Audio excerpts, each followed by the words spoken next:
नमस्कार दोस्तों, मैं डॉक्टर मिकिसिना फिर से एक बार आपके सामने। और आज मैं बात करने वाली हूँ एक सवाल पे कि ये सवाल आया है कि ट्विन फ्लेम्स और शिव शक्ति तपस्या में रीयूनियन का लेवल क्या होता है, कौन कौन से स्टेज होते हैं और किस प्रकार से उनके जन्मों का खेल होता है और किस प्रकार से कौन कौन सा स्टेज कब आता है और उसके फ़ायदे और नुकसान क्या हैं, और या उसे डील कैसे किया जा सके या हील कैसे किया जाए।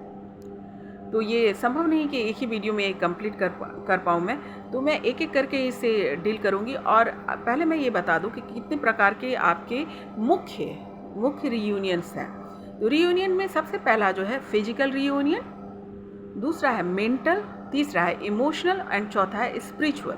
यही ट्विन फ्लेम्स की जर्नी होती है और इसी 4 लेवल को पार करने में कई जन्मों का खेल हो जाता है। तो सबसे पहले जो मैं बात करूँगी वो है फिजिकल रीयूनियन कि फिजिकल रीयूनियन क्या होता है और किस प्रकार से ट्विन फ्लेम्स के लिए वर्क करता है और क्या कारण होता है कि हम फिजिकल रीयूनियन में नहीं जा पाते, और अगर नहीं जा पाते तो उसके उपाय क्या किए जाए। तो सबसे पहले बात करती हूँ फिजिकल रीयूनियन, यानी फिजिकल से ही समझ में आ रहा है कि शारीरिक मिलन। जब हम ट्विन फ्लेम्स आपस में मिलते हैं, शारीरिक मिलन होता है, तो इसमें लस्ट नहीं होता। सबसे पहली बात क्या होता है, लस्ट नहीं होता है। इसमें लोभ, लालच, लस्ट कुछ भी नहीं होता। यहाँ पर सिर्फ आप प्रेम का भाव महसूस कर पाते हैं, प्यार का भाव महसूस कर पाते हैं। वही फील जो है फ्लो होता रहता है। आपके फिजिकल रिलेशन में भी आपका ये फील फ्लो करता है। दोनों ही सेम एनर्जी के होते हैं, इसलिए दोनों की एनर्जी बैलेंस होती है, तो दोनों ही एक परफेक्ट फिजिकल रीयूनियन में पढ़ते हैं और उसको संपूर्ण करते हैं। यहाँ पे फीलिंग्स भी जो है शांति का आता है। जब आप फिजिकल रीयूनियन में होते हैं तो आपकी जो है फीलिंग्स जो होती है शांति की होगी, सुकून की होती है। यहाँ पर कोई बेचैनी या छटपटाहट नहीं होता।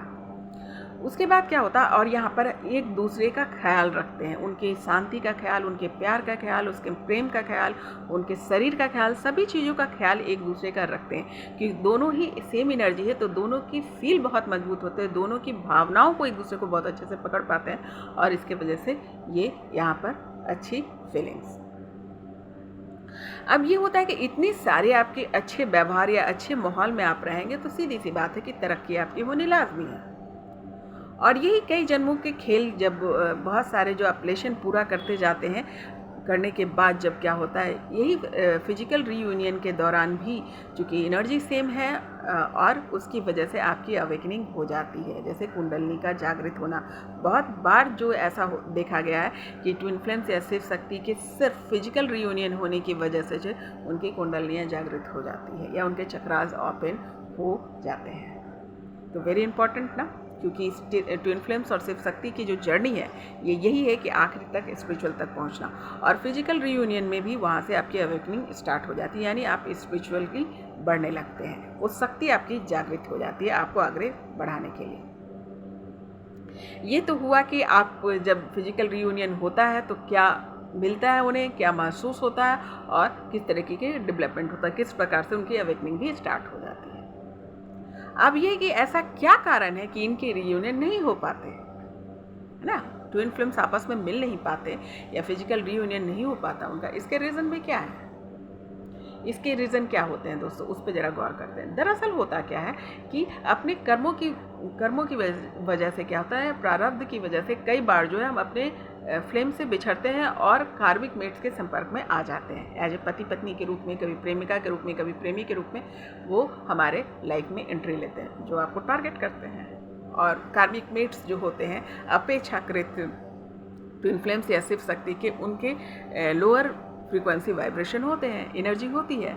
उसकी वजह से क्या होता है कि दोनों की एनर्जी मैच नहीं होने की वजह से जब आप अपने कार्मिक मेट्स के संपर्क में आकर फिजिकल होते हैं तो क्या होता है कि आपकी जो एनर्जी जो है ड्रेन हो जाती है, मतलब कमी आ जाती है आपकी एनर्जी में।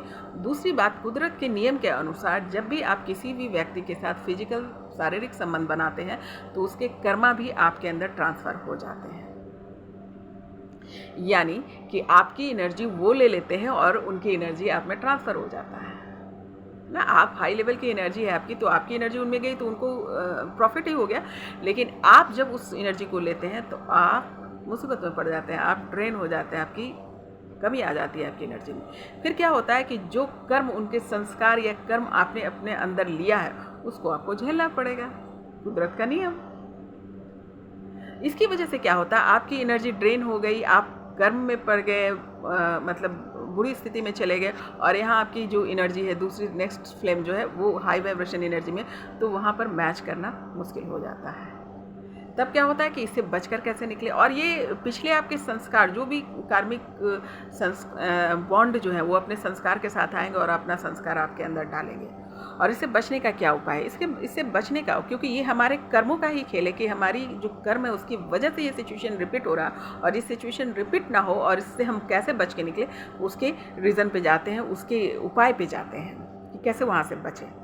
तो इसका सीधा सीधा उपाय है कि आप इनर वर्क में जाएं। इनर वर्क क्या? स्पिरिचुअली मेडिटेशंस करें, ध्यान करें, प्राणायाम करें। इन सब चीज़ों से क्या होगा कि आप अपने कर्म से रिलीज़ होंगे, और जितनी जल्दी रिलीज होंगे उतनी ही अपने अपने फ्लेम से आप रियूनियन में जा पाएंगे। ऐसा भी हो सकता है कि आप दोनों आमने सामने हो पर एक दूसरे से ना मिल पाए। उसके रीज़न यही होंगे कि जब तक आप अपने अंदर जो कर्म ट्रांसफ़र कर ले रहे हैं उसको रिलीज़ नहीं करेंगे तो आपका मिलना मुश्किल होगा। तो उससे दूरी बनाएं, उसको रिलीज़ करें, ताकि आप रीयूनियन में आए, फिजिकल रीयूनियन में भी आए, और आपका स्पिरिचुअल ग्रोथ हो, है ना। और ये अगेन ये 3D स्टेट से ही स्टार्ट हो जाता है। ये जो फिजिकल रियूनियन 3D स्टेट से ही स्टार्ट हो जाता है, और कई जन्म 3D स्टेट में भी कई जन्म हम लेते हैं, और इस प्रकार से मिलते बिछड़ते रहते हैं। जब फाइनली हम जब इस बात को समझ जाते हैं और स्पिरिचुअल हो जाते हैं, अवेकनिंग हो जाती है आपकी, तो आपके रास्ते, आपके क्लियरिफिकेशंस हो जाते हैं, और आप आगे बढ़ जाते हैं फिजिकल रियूनियन के लिए कोशिश में, अपने कार्मिक मेट्स को दूर करने में, अपने कर्म जो आपके उसको काट छाट करके अपने रियूनियन में जाने के लिए। तो उम्मीद करती हूँ कि आपको ये बात समझ में आई होगी कि पहला लेवल जो है इम्पॉर्टेंट लेवल है फिजिकल रियूनियन, इसको डिनाई नहीं कर सकते, ये भी बहुत इम्पॉर्टेंट, इससे ही हम आगे बढ़ेंगे। तो फिजिकल रियूनियन ये पहला लेवल था। उसके बाद मिलती हूँ कि दूसरे लेवल में, और उस विषय पर हम बात करेंगे कि वो क्या होता है, किस प्रकार से हमारे में ट्विन फ्लेम्स में के स्वभाव में बदलाव आता है, किस प्रकार से उसको इम्प्रूव किया जाता है, किस प्रकार से एक दूसरे का हीलिंग करते हैं। तो फिर मिलती हूँ नए सवाल, नए जवाब, नए विषय के साथ। नमस्कार।